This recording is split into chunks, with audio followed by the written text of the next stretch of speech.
அவைக்கா பெண்கள்னா உங்களுக்கு இழிச்சவாயா அப்படின்னு கேட்குறாங்க. இப்படிலாம் பேசாதம்மா, நான் உன் தலைமை, உன் கணவங்கிறது வேற.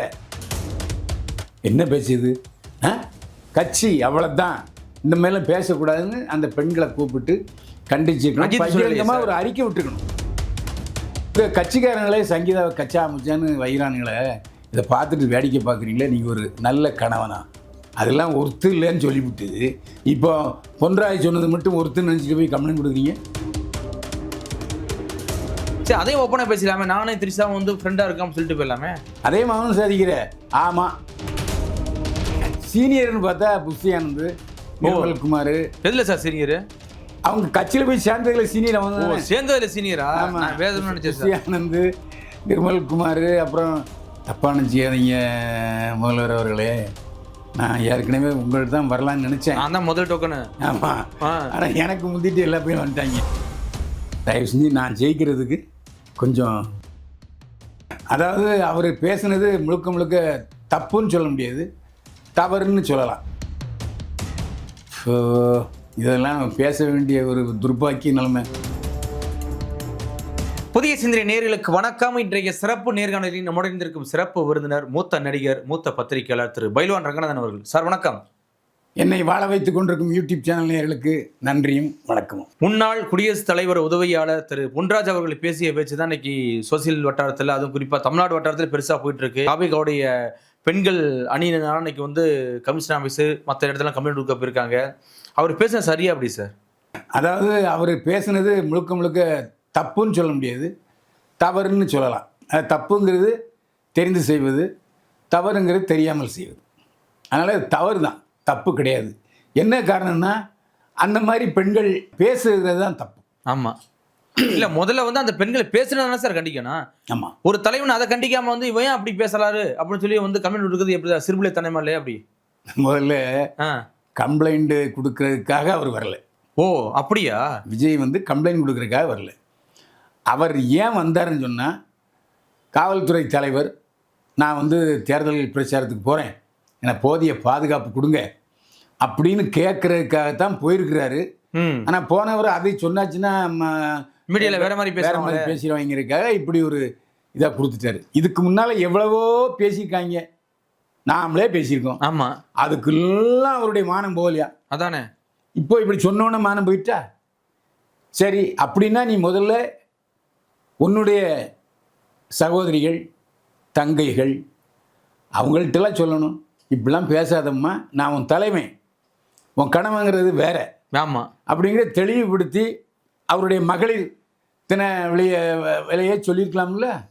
அதை சொல்லாமல் தன்னுடைய கட்சிக்காரங்க பண்ணுற பெண்கள் பேசின தவறை குறிப்பிடாமல் பொன்ராஜ் மேலே கம்ப்ளைண்ட் கொடுக்க போகிறேன்னு சொல்லி ஏன் இந்த மாதிரி நாடகம் ஆடுறாரு விஜய்?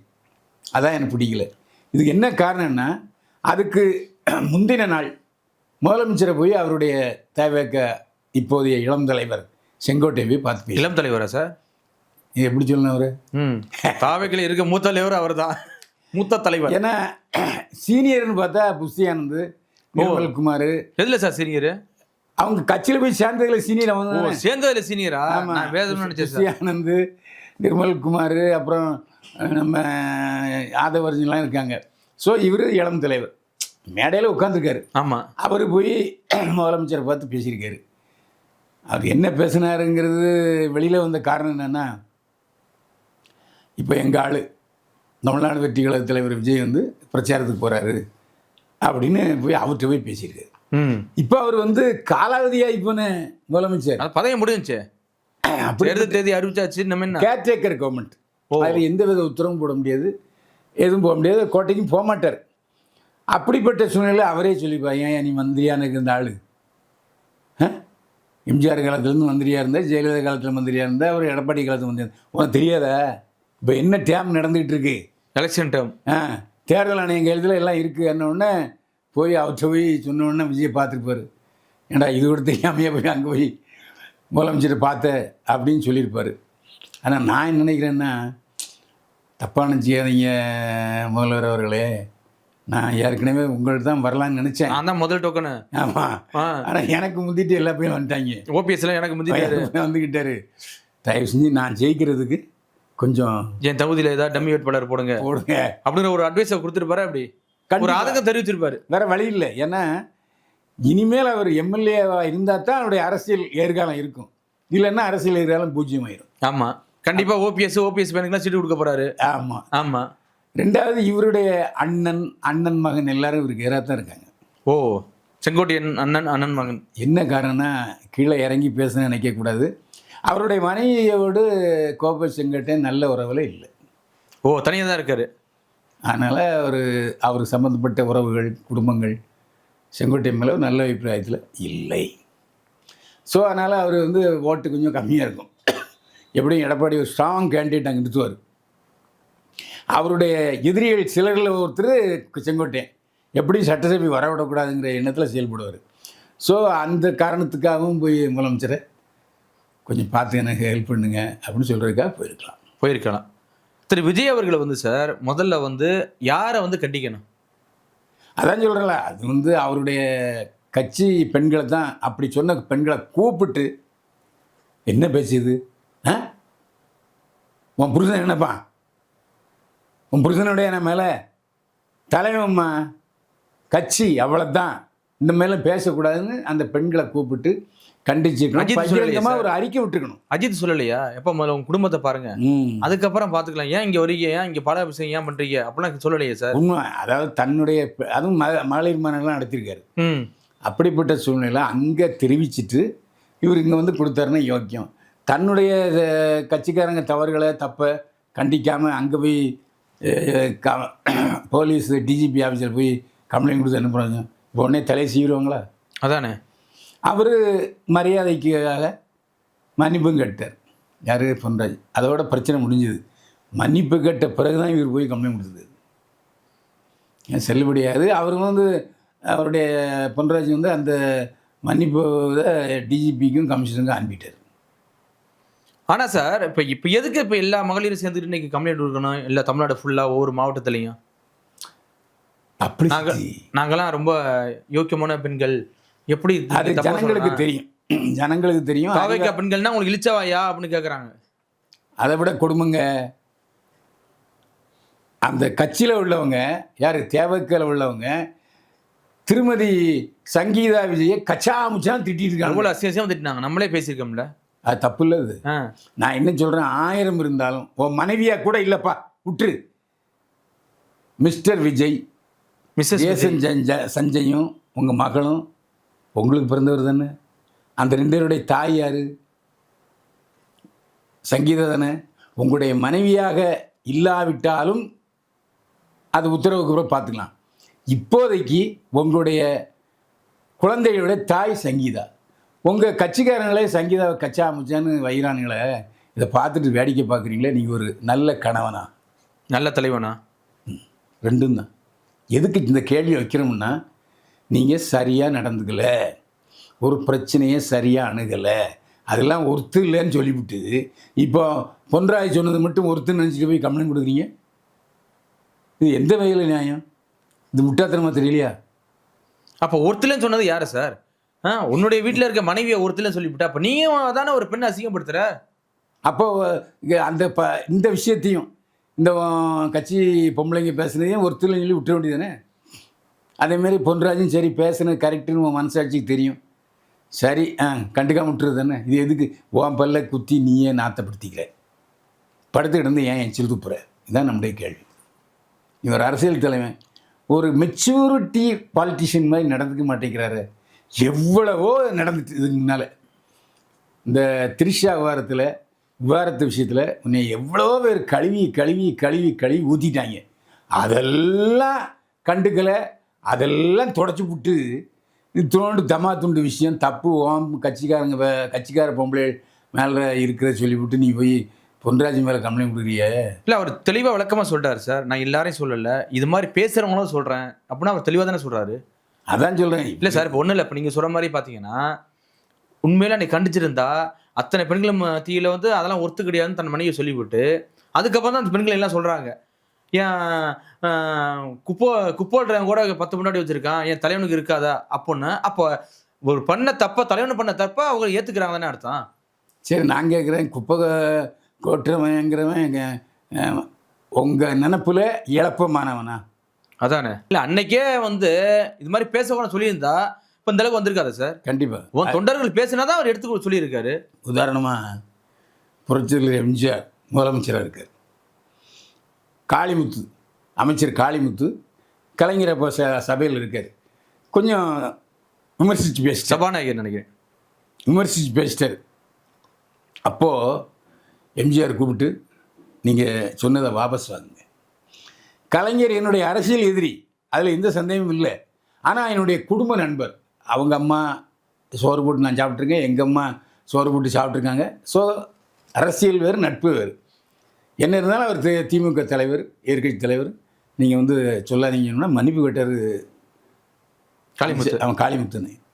அப்படி இருந்த தலைவர், அப்படி இருந்த சட்டமன்றம் எப்படி இருக்குது பார்த்தீங்களா? இப்போ எவ்வளோ கேவலம் போச்சு. உன் கட்சி பொண்ணுங்க இப்படி பேசிட்டாலே இது நீ அதெல்லாம் கண்டுக்க மாட்டேங்கிற.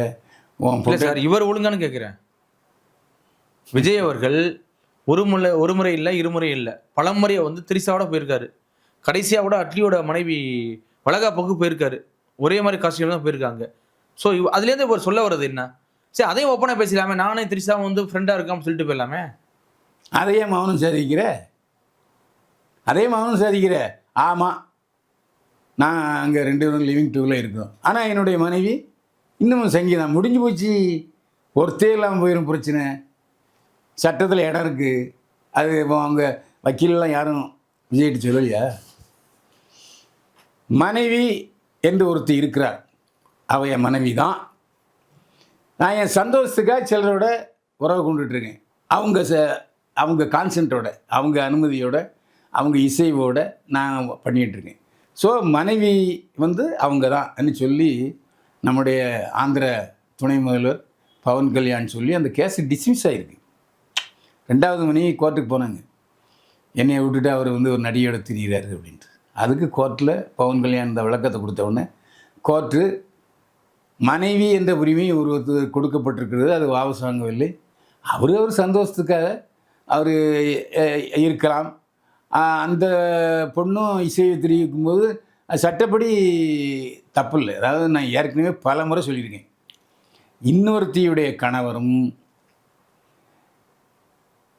இன்னொருவருடைய மனைவியும் உறவு கொண்டால் தப்பில்லை அப்படின்னு சட்டத்தில் இடம் இருக்குது. ஏன்னா அவங்க உரிமை.